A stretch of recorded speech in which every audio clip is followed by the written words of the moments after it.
যে চ্যাপ্টারটা আমরা स्टार्ट করবো সেটা হচ্ছে क्लासिफिकेशन ऑफ बिजनेस एक्टिविटीज। पहला जो चैप्टर हुआ था उस चैप्टर में यही था एक्टिविटीज, হিউম্যান অ্যাক্টিভিটিস দুটো ভাগে ভাগ করা যায়, ইকোনমিক্যাল নন ইকোনমিক্যাল। ইকোনমিক্যালের মধ্যে দেখেছিলাম প্রফেশন, বিজনেস, এগুলো দেখেছিলাম একদম এমপ্লয়মেন্ট। আর নন ইকোনমিক অ্যাক্টিভিটিসের মধ্যে হচ্ছে ওই লাভ অ্যান্ড অ্যাফেকশনস, চ্যারিটি, যেটার মধ্যে কোনো রকম টাকা পয়সার ইনভলভমেন্টস গুলো থাকে না। এই চ্যাপ্টারটা হচ্ছে क्लासिफिकेशन ऑफ बिजनेस एक्टिविटी कि जो इकोनॉमिक एक्टिविटी के अंदर में जो बिजनेस रहता है, जहां पे इकोनॉमिकल इंटरेस्ट इन्वॉल्व रहता है, उसके अंदर में और कितना टाइप ऑफ बिजनेस हो सकता है, एक्टिविटी हो सकता है, उस चीज को लेके আজকে আমরা এটা পড়ব। ঠিক আছে, প্রথমেই যেটা করব আমরা না ডিস্টিংশনসটা করে নেব। অর্থাৎ বিজনেসের মধ্যে, বিজনেসে যতগুলো অ্যাক্টিভিটিস হয়, অর্থাৎ আজকে যাই বিজনেস ধর, আজকে ওর সূর্যাদের বিজনেস ধর, তোদের বিজনেস ধর, যে কোনো বিজনেস তুলে ফেল তুই। এই বিজনেসের মধ্যে সবার বিজনেসের নেচার কিন্তু সবার সাথে ম্যাচ করে না। তাই বিজনেস অ্যাক্টিভিটির মধ্যে যত আলাদা আলাদা ধরনের एक्टिविटीज रहता है, वही एक्टिविटी रिलेटेड आज इस चैप्टर में हम लोग सीखेंगे, बहुत अच्छी तरीके से समझेंगे भी। ঠিক আছে, বুঝতে পারলি? তাহলে প্রথমে বিজনেস অ্যাক্টিভিটিজের মধ্যে যেই কাজগুলো হতে পারে সেটা হচ্ছে ফার্স্ট কাজ ম্যানুফ্যাকচারিং। ম্যানুফ্যাকচারিং মানে তার কাজ হচ্ছে একটা জিনিসকে তৈরি করা, তার এক্সিস্টেন্স, অর্থাৎ সেই যে নেচার অফ প্রোডাক্ট, তার এক্সিস্টেন্সে ক্রিয়েট করা। প্রোডিউসার্স ওইটাই, ঠিক আছে। তার মানে ম্যানুফ্যাকচারিং অ্যাক্টিভিটি। প্রোডিউসার্স তো যে প্রোডিউস করছে ওটা নয়, বিজনেস অ্যাক্টিভিটি। তার মানে সেটা হচ্ছে ইন্ডাস্ট্রি, অর্থাৎ যেখানে একটা জিনিস তৈরি হয়, যেটা তোদের, ঠিক আছে, ইন্ডাস্ট্রি। তারপর ইন্ডাস্ট্রিতে যে প্রোডাক্টটা তৈরি হয়, তৈরি হওয়ার পর তো এসে পড়ে ট্রেডিং অ্যাক্টিভিটি, অর্থাৎ সেটাকে কেউ কেনে, কিনে বিক্রি করে। কথাটা বুঝতে পারলি? সেইটাকে বলা হয় কমার্স। কমার্স। এইবার তার মানে কমার্সের মধ্যে কি, যেখানে जहां पे एक चीज तैयार हुआ है उसको एक जगह से दूसरी जगह पे लेके जाना, उसको वेयर हाउस में स्टोर करके रखना, बेचना, ये मतलब एक जगह पे तैयार होता है और उसको अल्टीमेटली किसके पास भेजना होगा? एंड कंज्यूमर के पास। एंड कंज्यूमर के पास तक वो पहुंचने के लिए ये जो बीच में जितना भी काम होता है, दैट इज एक जगह से दूसरी जगह पे लेके जाना, सेल परचेस करना, ये सब आ जाता है कॉमर्स के अंदर में। কথাটা বুঝতে পারলি? কমার্সের পর একটা হচ্ছে ট্রেড। ট্রেড মানে কেনা বেচা, কেনা বেচা, কেনা বেচা। এবার তুই বলি যাব বাবা, এ তো কমার্সের মধ্যে ইনক্লুডেড, এ তো কমার্সের মধ্যে ইনক্লুডেড, তাহলে আবার আলাদা একটা বিজনেস অ্যাক্টিভিটি হিসেবে কেন হলো? আলাদা এলো যেই কমার্স টার্মটা, সেটা ব্রডার সেন্সে ইউজ হয়, যেখানে এক জায়গা থেকে আরেক জায়গায় নিয়ে আসা, দিয়ে আসা, সমস্ত জিনিসগুলো ইনক্লুডিং সেল পারচেস। আর ট্রেড ইটসেলফ মানে হচ্ছে সেল পারচেস। কথাটা বুঝতে পারলি? কোনো রকম অসুবিধা? এইবার একটা বিজনেস বার করে দেখা যেটা এর বাইরে গিয়ে কোনো কাজ হয়। তাহলে প্রথমে industry meaning production of goods and services. আজকে ইকোনমিক্সে তোরা দেখতে পাবি কমোডিটি ওয়ার্ডটা ইউজ করে, কমোডিটি, কমোডিটি, কমোডিটি। এই কমোডিটি ওয়ার্ডটা গুডস আর সার্ভিসেস দুটোর ক্ষেত্রেই অ্যাপ্লিকেবল, কারণ একটা ট্যাঞ্জিবল, একটা ইনট্যাঞ্জিবল। আর আমরা ঘুম থেকে ওঠার পর ঘুমোতে যাওয়া পর্যন্ত আমাদের tangible goods, intangible goods, that is services, এই দুটোই কিন্তু আমাদের দরকার পড়ে থাকে। तो जार फल ये दुटो जिनिस के किन्तु আমরা कंज्यूम करी, हम लोग का जो स्टैंडर्ड ऑफ लिविंग है उसको मेंटेन करने के लिए। तो ऑब्वियसली ये कोई तो मैन्युफैक्चर या तो फिर कोई तो तैयार करके हम लोग के पास पहुंचा देता है, जैसे मैं अभी सर्विस दे रहा हूँ, ये प्रोडक्शन ऑफ सर्विसेज होता है। ठीक है, तो यही आता है इंडस्ट्री के अंदर में। इंडस्ट्री में क्या है? Production of goods and services. Important word होता है production. Commerce distribution of goods and services, जो चीज तैयार हुआ इंडस्ट्री में उसी चीज को जब तुम डिस्ट्रीब्यूट करोगे तब वो आ जाएगा कहां पे? ये कॉमर्स में। Trade buying and selling of goods and services, केना बेचा करा। ठीक है। स्कोप माने स्कोप का मतलब होता है किसका एरिया ज्यादा है, कम है, ज्यादा है, ये। Industry wide scope of operations as wide range of goods produce. ये इंडस्ट्री बहुत ही बड़ा चाहिए क्योंकि बहुत सारा गुड्स उस जगह पे तैयार करना होगा, इसका ये क्वालिटी वो क्वालिटी वो क्वालिटी। इसलिए अगर तुम एक मैन्युफैक्चरिंग यूनिट बैठाओगे तो जितना पैसा लगेगा, अगर ट्रेडिंग करने के लिए एक दुकान बैठा के तुम बिजनेस करने जाओगे उतना पैसा नहीं लगेगा। तो इसीलिए बोल रहा है ये जो इंडस्ट्री है इसका जो स्कोप है এটা অনেকটাই বড়। Commerce white scope consist trade and aid to trade. এইবার আসছে গল্প। স্কোপ মানে কি ইনভেস্টমেন্ট বলছে না, স্কোপ মানে হচ্ছে কতটা এরিয়া জুড়ে। এবার যখন বিজনেসের এরিয়া বাড়বে তো অটোমেটিক্যালি তো ইনভেস্টমেন্টও হবে, ঠিক আছে। Commerce wide scope consist trade and aid to trade आ गया टॉपिक में। এই যে কমার্স, কমার্সের মধ্যে দুটো ব্যাপার, একটা হচ্ছে গিয়ে তো ট্রেড সেল পারচেস আর আরেকটা হচ্ছে aid to trade. Aid to ট্রেডের মাধ্যমে কি বোঝানো হয়? এইড টু ট্রেডের মাধ্যমে বোঝানো হয় এক জায়গা থেকে আরেক জায়গায় মালটা নিয়ে যাওয়া। ওটা কি কি হেল্প করে? তার মানে ট্রেড মানে সেল পারচেস। এই সেল পারচেस কাজটা ये करने के लिए और जो भी चीज है, जो बिजनेस है, जो हेल्प करता है उस बिजनेस को बोला जाता है एड टू ट्रेड। एड मतलब हेल्प करना, टू ट्रेड में जो हेल्प करता है उसी को बोला जाता है एड टू ट्रेड। तो कॉमर्स के अंदर में दो चीज है, एक ट्रेड एक है एड टू ट्रेड। अब ट्रेड मतलब सेल परचेस करना, एड टू ट्रेड के अंदर में क्या आएगा? बिजनेस करने के लिए जो और भी बिजनेस हेल्प करता है। जैसे मान लो बिजनेस जब तुम करने जाओगे ऑटोमेटिकली बिजनेस में क्या रहेगा? रिस्क रहेगा। एक जगह से दूसरी जगह पे जब माल भेजने जाओगे ऑटोमेटिकली तुम्हारे उस जगह पे क्या रहेगा? ट्रांसपोर्टेशन में रिस्क रहेगा। अब ये रिस्क अगर रह जाएगा भाई, কখনো তুই মন খুলে সেই মাল পাঠাতে পারবি অন্য কোনো জায়গাতে? ভয় ভয় থাকবে। तब उस जगह पे एक नया बिजनेस आ गया, वो बिजनेस है इंश्योरेंस वाला बिजनेस। वो क्या बोल दिया? वो बोल दिया मुझे तुम प्रीमियम दे दो, तुम्हारा रिस्क मेरा, अगर कुछ लॉस हो गया तो इंश्योरेंस क्लेम तुम्हें मिल जाएगा। अब ये हो गया, ठीक है। उसके बाद और क्या बिजनेस में हेल्प करता है? जैसे मान लो अगर अभी तुम जाओगे विंटर सीजन का कोई सब्जी खरीदने के लिए, ऑब्वियसली तुम्हें मिल जाएगा। क्यों पता है? क्योंकि स्टोरेज सिस्टम है, वेयर हाउसिंग सिस्टम भी है ना, जहां पे विंटर में जो चीज तैयार होता है वो एक जगह पे जाके वो कोल्ड स्टोरेज करके रख देता है, आहिस्ते आहिस्ते वो निकल के बाहर में हाई प्राइस में बेच देता है। তো তার মানে আজকে বিজনেস করতে গেলে কেউ যদি, যেমন একটা কথা আছে টাকা দিলে বাকি দিতেও পাওয়া যায়, তার মানেটা কি? তার মানেটা হচ্ছে কোনো জায়গায় স্টোর করা থাকে, তুমি টাকা দাও তুমি সেই জিনিসটা পেয়ে যাবে, কিন্তু ওই জিনিসটা তো आर्टिफिशियली तैयार नहीं होता है ना, वो तो किसी जगह पे वो स्टोर करके रखते हो, तो वो भी तो चाहिए नॉर्मल बिजनेस करने के लिए। और ये इसको भी इस तरीके से सोच सकते हो, जो प्रोड्यूसर्स एक चीज या तो फिर जो ट्रेडिंग एक्टिविटी करता है वो चीज जितना खरीद के लाता है वो कि एक ही दिन में बेच सकता है, वो नहीं ना। तो इसको स्टोर करने के लिए दूसरा बिजनेस में सोचा कि चलो एक काम करते हैं, मैं एक घर बना देता हूँ, वहां पे एसी लगा देता हूँ, सिक्योरिटी अच्छा टाइट कर देता हूँ, जहां पे मैं बोलूंगा बिजनेस लोगों को आपका जितना भी अनसोल्ड गुड्स है या तो भी स्टॉक है वो मेरे पास रख दीजिए। कंस्ट्रक्शन भी हो सकता है। जैसे मान लो जो बराबर है जेसीबी ये सब चीज है, अभी ये तो एक ही दिन में एक साइड से दूसरे साइड पे तुम ले नहीं जा सकते हो ना, तो दूसरा एक वेयर हाउस होगा कि जिसका घर होगा या तो भी एक प्लेस होगा जहां पे तुम उसको रख दोगे, उसका भाड़ा दे दोगे, जहां पे जरूरत होगा उसके बाद उसको लेके जाके वो जेसीबी को ट्रांसफर करके लेके जाओगे। तो ये भी तो चाहिए। तो क्या चाहिए? एक वेयर हाउसिंग मिला, उसके बाद एक इंश्योरेंस मिला। तो जब तुम चीज को जहां पे प्रोड्यूस हुआ है उसको एक जगह से दूसरी जगह पे लेके जाना होगा। अब जब लेके जाओगे तब थोड़ी ना মাথার মধ্যে করে সমস্ত জিনিসগুলোকে নিয়ে যাবি না, তখন সেগুলোর জন্য দরকার আছে কি transportation, that is aid to trade. Business করতে গেলে ট্রান্সপোর্টেশন গুলো দরকার আছে। কথাটা বুঝতে পারলি? তো তার মানে আমরা দেখতে পেলাম কমার্সের মধ্যে দুটো জিনিস, একটা ট্রেড, একটা এক জায়গা থেকে আরেক জায়গায় নিয়ে যাও। আমি জাস্ট এইটুকুনি বলেছিলাম, কিন্তু তার মধ্যে वो सब कुछ आ जाएगा जो एक ट्रेडिंग एक्टिविटी करने में हेल्प करता है, एक जगह से दूसरी जगह।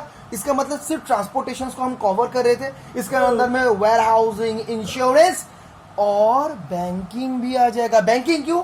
आज तुम बोलो जो भी बिजनेस में ट्रांजेक्शन होता है वो ट्रांजेक्शन क्या? 1 करोड़ का कॉन्ट्रैक्ट है, अभी 1 करोड़ क्या हाथों हाथ कोई देगा? ये लो 1 करोड़, ये थोड़ी ना होता है। वो बैंक के थ्रू, वो आरटीजीएस के थ्रू ट्रांजेक्शन हो जाता है। तो बैंकिंग का भी तो ये काम रहना चाहिए, तब ना जाके तुम बिजनेस वाला काम, ट्रेडिंग वाला काम बहुत अच्छी तरीके से कर सकते हो। Next, trade narrow scope, restricted to buying and selling. Creation of utility लो। अभी यूटिलिटी क्या होता है? यूटिलिटी वर्ड का मतलब होता है one satisfying power of A commodity. Economics में जेटा আছে one satisfying power of A commodity, मतलब ये जो पेन है, इस पेन को तभी मैं हाथ में रखूंगा और इसको यूज करूंगा जब इसका इनका जब ये मेरा जो ये है वांट है इसको सेटिस्फाई वो कर पाएगा। जहां जो मैं समझाया था वो रियल अकाउंट एसेट वो एक ही जिनिस। तो यूटिलिटी इसी को बोला जाता है want satisfying power of A commodity. अब बोल रहे क्रिएशन ऑफ यूटिलिटी। अब ये इंडस्ट्री क्या यूटिलिटी क्रिएट करता है? सुनो, यूटिलिटी कितना टाइप का होता है एक एक करके तुम लोगों को मैं समझाता हूं। একটা यूटिलिटी है, यूटिलिटी কথাটার মানে হচ্ছে जो कंज्यूमर है उन लोगों का वांट सेटिस्फाई कर पाएगा वो वाला चीज। जैसे पहला एक होगा, कभी रॉ डायमंड देखे हो? रॉ डायमंड अगर तुम्हारे हाथ में मिल जाएगा ना, है कांच काटा दुकान है, अगर रॉ डायमंड तुम्हारे हाथ में दे भी दिया जाए ना तुम उसको फेंक दोगे, क्योंकि उसको देख के तुम्हें पता ही नहीं चलेगा ये डायमंड है, हेजी है, व्हाइट कलर का है, ठीक है। तो रॉ डायमंड, अब बोलो तुम्हें पता चला कि ये रॉ डायमंड है, कभी उसका रिंग बना के पहनोगे? नहीं ना। उसका कोई क्यों नहीं पहनोगे? ये क्योंकि डायमंड हम लोग पढ़ते क्यों? शो ऑफ कर, लुक पुक ना, शो ऑफ, खुद का स्टेटस मेंटेन करना है। देखो मेरा हाथ में 2 करोड़ का या तो फिर 2 लाख का डायमंड, स्टेटस मेंटेन करने के लिए हम लोग ये पढ़ते हैं ना। कहां पे लगता है ना, खाते हैं ना कुछ करते। तो ये जो डायमंड है ये शो ऑफ करने के लिए। तो अगर वो चीज तुम्हारा जो रिक्वायरमेंट है, যে আমাদের রিকোয়ারমেন্ট আছে, যে লোকে দেখ গাড়ি তৈরি কি গ্লেজ এই ওই হ্যান ত্যান, ওইটাই যদি না হয় তাহলে আমরা কিভাবে কেন পড়বো আমরা ডায়মন্ডটাকে, ঠিক? तो तार माने वो डायमंड का कोई वैल्यू नहीं है। अब उसका अगर कटिंग किया जाए तब जो डायमंड, मतलब जो तुम समझते हो उस शेप में, उस फॉर्म में अगर लाया जाए तब तुम्हें वो वाला चीज चाहिए, क्योंकि उस समय वो तुम्हारा जो डिमांड है शो ऑफ करने का वो फुलफिल कर सकता है। इसको बोला जाता है form utility. Form utility A4 है, form utility. Next are utility की आर यूटिलिटी। मान लो देखना উইন্টার সিজন में, एकदम प्रैक्टिकल, जो भी है सब प्रैक्टिकल समझना होगा। উইন্টার সিজন में কাশ্মীরের অনেক লোক সাইকেল করে দেখবি উলেন গুডস গুলোকে বিক্রি করে, করে কি না? এইখানে একজন আছে সব করে, ঠিক আছে, নামটাই বলছি, বাবিন। बाबी। तो এরকম কি করে वो लोग ये क्लेम करता है कि ये কাশ্মীর का गुड्स है, ওটা এনে ওরা আমাদের এরিয়া নন কাশ্মীর এরিয়া থেকে ওরা বিক্রি করে। আর আমরা মনে মনে ভাবি তৈরি কাশ্মীরের জিনিস অবভিয়াসলি ভালো, তো সেরকম ভাবে আমরা জিনিসগুলোকে কেনা ওনাদের কাছ থেকে কিনি। तार माने जो हम खरीद रहे हैं ना, अगर वही चीज तुम कश्मीर में खरीदने के लिए जाओ वो तुम्हें 200 में मिल जाएगा। चीपर है क्योंकि उस जगह पे अवेलेबल बहुत ही ज्यादा है। ওই জিনিসটাই যখন আমরা এখানে কিনি তখন সেটা দাম 700, ঠিক? ট্রান্সপোর্টেশনও আছে, ট্রান্সপোর্টেশন কষ্ট আছে, ঠিক কথা, কিন্তু সেটা কত হবে? আমি তো ধরে নিলাম সেটা 100, কিন্তু মাঝখানের যে 500 বা যত অ্যাড হলো, মানে 200 300 400 অ্যাড হলো, এটা কি? হ্যাঁ, যদি না বিক্রি হয়, না সেটা তো আছে, আমি সেটা বলছি না। এই যে জিনিসটার দাম যে বাড়লো, এই দামটা বাড়ার পেছনের কারণটা হলো একটা জিনিস যেখানে প্রচুর পরিমাণে ডিমান্ড আছে उस जगह पे लेके जाना। दैट मीन्स একটা জিনিস যেখানে डिमांड আছে उस प्लेस में अगर तुम लेके जाओगे ना तो ऑटोमेटिकली उसका प्राइस बढ़ जाएगा, क्योंकि उस जगह पे उसका डिमांड है। तो इसका मतलब क्या है? ये ट्रांसपोर्टेशन के थ्रू एक जगह से तुम दूसरे जगह पे ले जाके एक ही गुड्स को तुम ज्यादा प्राइस में बेच सकते हो, যেখানে ওইখানে লোকেরা সেই গুডসটাকে চায়। তো তার মানে इसको हम बोलेंगे प्लेस यूटिलिटी। प्लेस यूटिलिटी, एक जगह से दूसरी जगह पे लेके जाए उसका प्राइस बढ़ जाएगा, इसको बोला जाता है प्लेस यूटिलिटी, ठीक है। আর কি আছে? আরেকটা হচ্ছে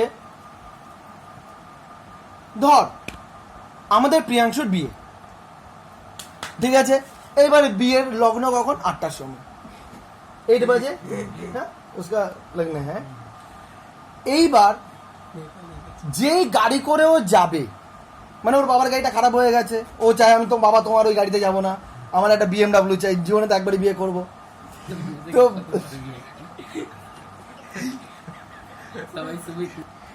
এইবার 8টার সময় ওর BMW আসার কথা ছিল, वो आया 1 घंटा लेट, 9 बजे। अब वो जा नहीं पाया, कलकत्ता में जाना था, अब वो जा नहीं पाया। ड्राइवर आके गेट खोल के बताया प्रियांशु जी आइए। अब सोच लो मन में, मुंह में बताने मत जाना, कि प्रियांशु उस समय क्या वर्ड्स निकालेगा ड्राइवर के लिए। ठीक, अरे गाड़ी उड़िए नहीं चल। अब इसमें सोचो 1 घंटा पहले जिस गाड़ी का बहुत ही जरूरत था, टाइम निकालने के बाद वो गाड़ी का और कोई वैल्यू ही नहीं है। तो इससे हम लोग क्या समझ में आया, टाइम यूटिलिटी बोल के एक चीज होता है। बर्थडे केक, जिस समय वो केक को चाहिए उस समय लेके आओ, नेक्स्ट वाला दिन लाके क्या खाओगे, इतना क्या फायदा, एग्जैक्टली क्या फायदा। मतलब जिस समय जो चीज को चाहिए उस समय उसका जरूरत है, that is called time utility, देखो मैं अकाउंट में सैनिटाइजर आगे सैनिटाइजर। बिक्री होता ना। ঠিক, আর এটা হচ্ছে সার্ভিস ইউটিলিটি। সার্ভিস ইউটিলিটি जैसे मान लो मेरा तबीयत খারাপ हुआ है, তো আমি তো ঘরে থেকে বাইরে কাউকে একজনকে দেখে তো আমি কখনো বলতে পারি না আমার শরীরটা চেক করে বলুন কোনখানে আমার কি প্রবলেম বা কোন ওষুধ আমায় খেতে হবে। मुझे किसके पास जाना है, ডক্টর के पास जाना है, जिसके সার্ভিস मुझे लेना है, যেখান থেকে নাকি আমার প্রয়োজনটা ফুলফিল হবে। তার মানে এটা হচ্ছে সার্ভিস ইউটিলিটি। কথাটা বুঝতে পারলি? তার মানে এই যে ইউটিলিটি এতগুলো ধরনের হয়। এইবার ये जो यूटिलिटी ये क्रिएट होता है, ये सब क्रिएट होता है तब ना पूरा दुनिया चलता है। तुम्हारा रिक्वायरमेंट है ये कॉमर्स अकाउंट्स ये सब सब्जेक्ट को समझना, मैं वो समझा देता हूँ, तभी नहीं ये दुनिया ऐसे ही चल रहा है ना, इकोनॉमिक वर्ल्ड। तो यही बोल रहा है, ये जो पॉइंट है क्रिएशन ऑफ यूटिलिटी, पूरा दुनिया किसी ना किसी का जो डिमांड है उसको फुलफिल कर रहा है। फुलफिल कैसे कर रहा है, यूटिलिटी क्रिएट करके। तो वही बोल रहा है कि इंडस्ट्री कौन सा यूटिलिटी क्रिएट करता है दिखाओ, कॉमर्स कौन सा यूटिलिटी क्रिएट कर रहा है दिखाओ। तो तार माने आज की इंडस्ट्री की रखा है क्रिएट्स फॉर्म यूटिलिटी, क्योंकि जो रॉ डायमंड है, ये सब एग्जांपल मैं बोल रहा हूं एक ही कारण के लिए, ये सब चीज दिमाग में रखने के लिए। फॉर्म यूटिलिटी रॉ डायमंड কোনো ভ্যালু নেই, আর ওটাকে যখন কাটিং করা দ্যাট মিন্স একটা ইন্ডাস্ট্রি ম্যানুফ্যাকচারিং একখানে ইউনিট, তো সেটা ইন্ডাস্ট্রির মধ্যে পড়ে। সেই কারণে আমি বলতে পারি যে industry creates form utility. Commerce create utilities of person, service utility, place utility, Kashmir to इस जगह पे टाइम यूटिलिटी और भी है, ठीक है। Trade creates only possession utility, माने की धर आज के कोनो एकखाना फोन किनबी, तो फोन का ओनरशिप किसके पास रहता है, फोन का जो दुकान का मालिक है उनके पास रहता है। अब जब तुम पैसा दे दोगे तो मेरा हो जाएगा। तो ये जो ट्रेड है ये पोजीशन यूटिलिटी है। पोजीशन मतलब ओनरशिप, होल्ड करना, ठीक है। तो ये ट्रेड से पोजीशन से यूटिलिटी क्रिएट होता है। কোনো রকম অসুবিধা হলো, মানে পজিশন से ट्रांसफर है, that is utility. Next capital, এবার খুব easy. Large capital required for large scale production, যেটা তুই বলেছিলি প্রিয়াংশু, আজকে ইন্ডাস্ট্রি করতে গেলে মোটামুটি বেশি টাকা লাগবেই, মেশিনারি এই ওই হ্যান ত্যান। Less capital required as compare to industry, industry থেকে কমার্সে কম লাগে।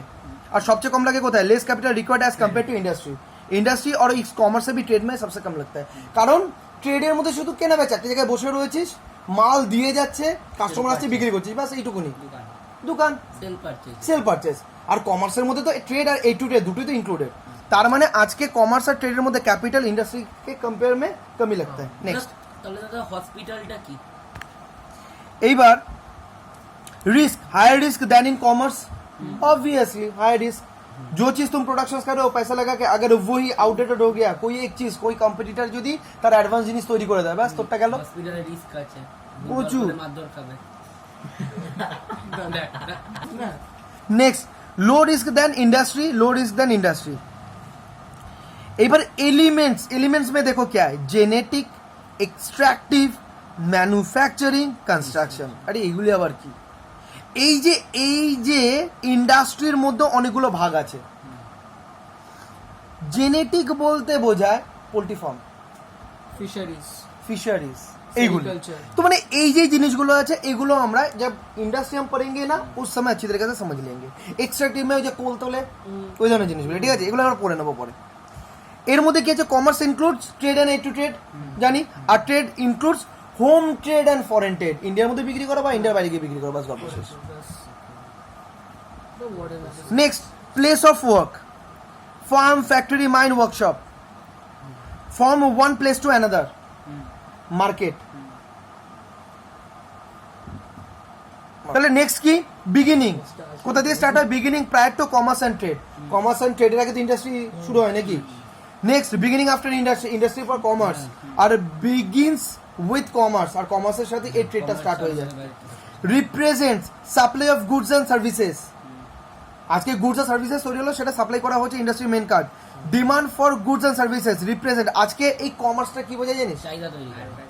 एग्जैक्टली वो डिमांड रिप्रेजेंट करता है कॉमर्स वर्ल्ड। मान लो आज ये प्रियांशु या तो फिर सुमित एंड कंपनी जो कैलकुलेटर तैयार करता है, सुमित का काम होता है सप्लाई करना, और ये जो हम लोग है, या तो फिर मान लो एक जन जो प्रियांशु का एक दुकान है, ठीक है, वो क्या करता है, वो कैलकुलेटर बेचता है, तो वो कॉमर्स के साथ इन्वॉल्व है।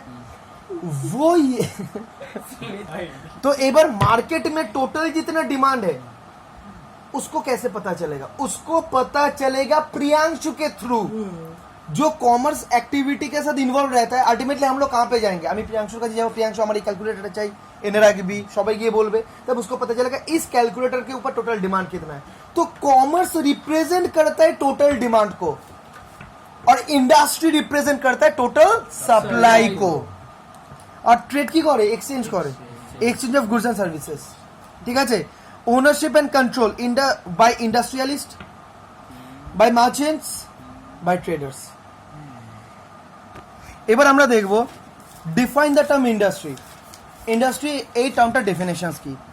The term industry may be defined as the productions of goods for sale with the application of human and mechanical power। Economics में तुम लोगों को मिलेगा capital intensive, labour intensive. Capital intensive मतलब प्रोडक्शन करना है through the use of capital goods, that is machinery. Labour intensive जहां पे पैसा ज्यादा लगता है, और लेबर इंटेंसिव मतलब जहां पे तुम प्रोडक्शन करोगे उस जगह पे तुम वर्कर्स को लगा के तुम प्रोडक्शन करोगे, ठीक है, চাষবাস কেন যে কোনো প্রোডাকশন। লেবার ইন্টেন্সিভ কথাটার মানেই হচ্ছে প্রোডাকশন করলে through the use of labour, human force. মানে যেরকম আমার চাষবাসে ট্র্যাক্টর ছাড়া আর কিছু লাগছে না। আচ্ছা, it involves extraction, multiplications, constructions and manufacturing of various types of goods। অনেকগুলো আসবে এগুলো সব একটা একটা করে আসবে। তার মানে এটা বুঝতে পারলি, কোনো রকম অসুবিধা নেই।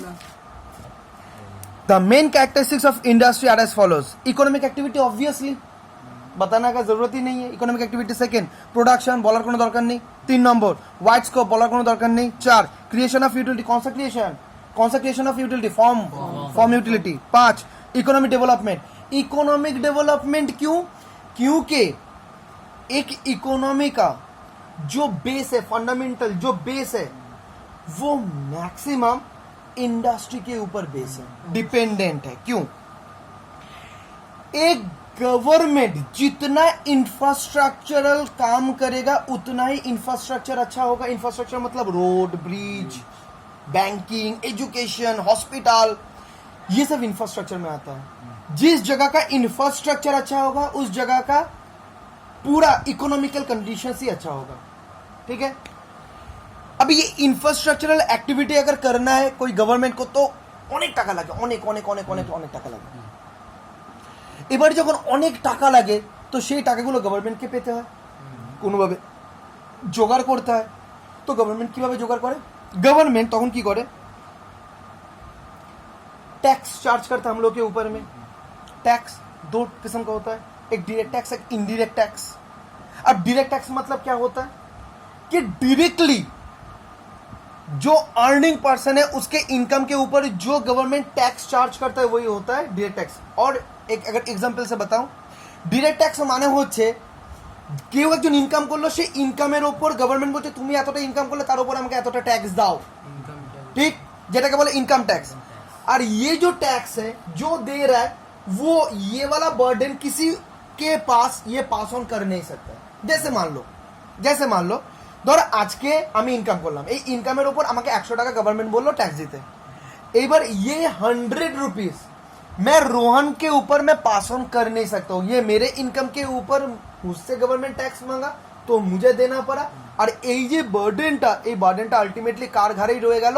আমার ঘাড়েই রয়ে গেল। তার মানে এই ট্যাক্সটা আলটিমেটলি যে বিয়ার করলো সেই আলটিমেট পে করলো।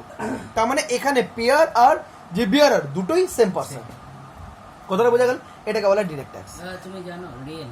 এইবার ইনডিরেক্ট ট্যাক্স क्या होता है? ইনডিরেক্ট ট্যাক্স मतलब এমন একটা ট্যাক্স যেখানে ট্যাক্সটা আলটিমেটলি বিয়ার করছে একজন, ট্যাক্সটা পে গভর্নমেন্টকে করছে আরেকজন। মানে কি, ধর আজকে सुमितन कंपनी तैयारी करो कैलकुलेटर, जब वो कैलकुलेटर तैयार करेगा तब उसके ऊपर गवर्नमेंट एक टैक्स बैठाएगा कि তুমি এতটা জিনিস তৈরি করছো তার উপর আমাকে এতটা ট্যাক্স দাও।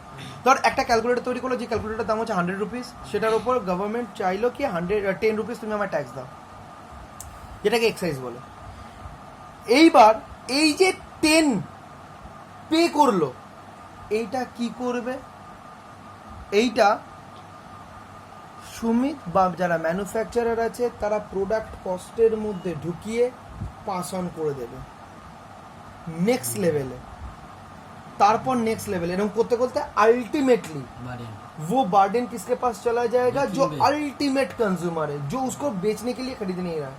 তার মানে পেমেন্ট করলো গভর্নমেন্ট কে সুমিত, আর আলটিমেটলি সেটা বিয়ার করলো কে, আলটিমেট কনজিউমার আমাদের মতো লোকেরা। এই কারণে যখনই একটা কোনো প্রোডাক্ট কিনবি তার নিচে একটা কথা লেখা থাকে INCL including of all taxes. মানে যখন আমরা কোনো টাকা দিয়ে কোনো একটা জিনিসকে কিনি সেইটার ওপর যা ট্যাক্স হয়েছিল সেটা আলটিমেটলি আমি পেমেন্ট করলাম। মানে আমি হচ্ছে কি একজন এন্ড কনজিউমার। তো তার মানে গভর্নমেন্ট এই ট্যাক্সের মাধ্যমে, যেটাকে ডিরেক্ট ইনডিরেক্ট দুভাগে আমরা ভাগ করতে পারি, এই ট্যাক্সের মাধ্যমে রেভিনিউ জেনারেট করে। তারপর গভর্নমেন্টের নিজস্ব কিছু কোম্পানিজ আছে, ঠিক আছে, সেইখান থেকে বিভিন্ন ধরনের বিজনেস করে প্রফিট होता है, उस जगह से पैसा अर्न करता है। तो बहुत ऐसे जगह से गवर्नमेंट টাকা জেনারেট করে, ঠিক আছে।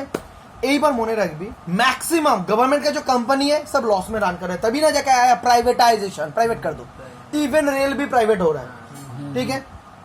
তো খুব একখানে বেশি ম্যাক্সিমামটাই তাহলে ট্যাক্সের মাধ্যমে আসে। এইবার ট্যাক্সের মধ্যে দুটো ভাগ পড়লাম, একটা ভাগ কি পড়লাম ডিরেক্ট, একটা ভাগ কি বললাম ইনডিরেক্ট। अगर 100 करोड़ से तो অনেক বেশি टैक्स আসে, अगर मान लो 100 करोड़ गवर्नमेंट के पास टैक्स आ रहा है, उसमें 80% अबव टैक्स आता है थ्रू इनडायरेक्ट। एगुली सब प्रैक्टिकल नॉलेज, थ्रू इनडायरेक्ट 80% से ज्यादा टैक्स जो आता है सब इनडायरेक्ट नेचर का टैक्स आता है। মানে ম্যানুফ্যাকচারিং ডিরেক্ট ট্যাক্স অত আসে না, মানে ইনকাম করলাম, ইনকাম করে সেটার উপর যে ইনকাম ট্যাক্স দাও সেটাই তো ডিরেক্ট ট্যাক্স। সেটা হয়তো খুব বেশি হলে গভর্নমেন্টের যত ট্যাক্স রেভিনিউ জেনারেট হয় তার মধ্যে তো 10%, বাদ বাকি 90% কি 85% গভর্নমেন্টের কাছে যত টাকা আছে সেগুলো কোথা থেকে আসে, ইনডিরেক্ট নেচারের ট্যাক্স থেকে। আর ইনডিরেক্ট ট্যাক্স কোথা থেকে অ্যারাইজ হয়, ম্যানুফ্যাকচারিং ইন্ডাস্ট্রিজ থেকে। তাহলে ম্যানুফ্যাকচারিং ইন্ডাস্ট্রিকে আরেকটা কি বলা হয়, ইন্ডাস্ট্রি। ম্যানুফ্যাকচারিংকেই তো বলা হয় ইন্ডাস্ট্রি। তার মানে কোনো একটা ইকোনমিতে যদি ইন্ডাস্ট্রি স্কোপ বাড়তে থাকে তাহলে সেই কান্ট্রির ইকোনমিক ডেভেলপমেন্ট হতে বাধ্য। এই হচ্ছে pointer inner meaning. South Korea types of ইন্ডাস্ট্রির মধ্যে on the basis of activity. এবার অনেকগুলো বেসিসের উপর বেস করে ইন্ডাস্ট্রিকে ভাগ করা যায়। যখন আমরা एक्टिविटीर ऊपर बेस कर जब इंडस्ट्री के हम लोग क्लासीफाई करेंगे तब मिलेगा एक है जेनरिक इंडस्ट्री, एक है एक्सट्रैक्टिव इंडस्ट्री, सॉरी पहले इसको क्लासीफाई किया जाता है प्राइमरी और एक है secondary industries. Primary secondary, primary के अंदर में, प्राइमरी मतलब जो एकदम फर्स्ट स्टेज में, प्राइमरी और सेकेंडरी कथाटार माने एटाई होच्छे जैसे primary school secondary school, primary में बेस तैयार होता है, उसके बाद जो होता है वो सेकेंडरी स्कूल में होता है। तो प्राइमरी इंडस्ट्री मतलब उस जगह पे मेन चीज तैयार होगा, एग्जैक्टली तैयार होगा, उसके बाद उसको लेके नेक्स्ट जो भी काम होता है उसको हम बोलेंगे सेकेंडरी इंडस्ट्री। वेरी गुड भैया। तो प्राइमरी इंडस्ट्रीज एर मध्य की पड़े, जेनेटिक एक एक्सट्रैक्टिव, अरे पहले जो आयरन कोर वो तो निकालो तो वो आ जाएगा प्राइमरी इंडस्ट्री में। अब सेकेंडरी इंडस्ट्री में मैन्युफैक्चर करो, रॉड बना लो, मैन्युफैक्चरिंग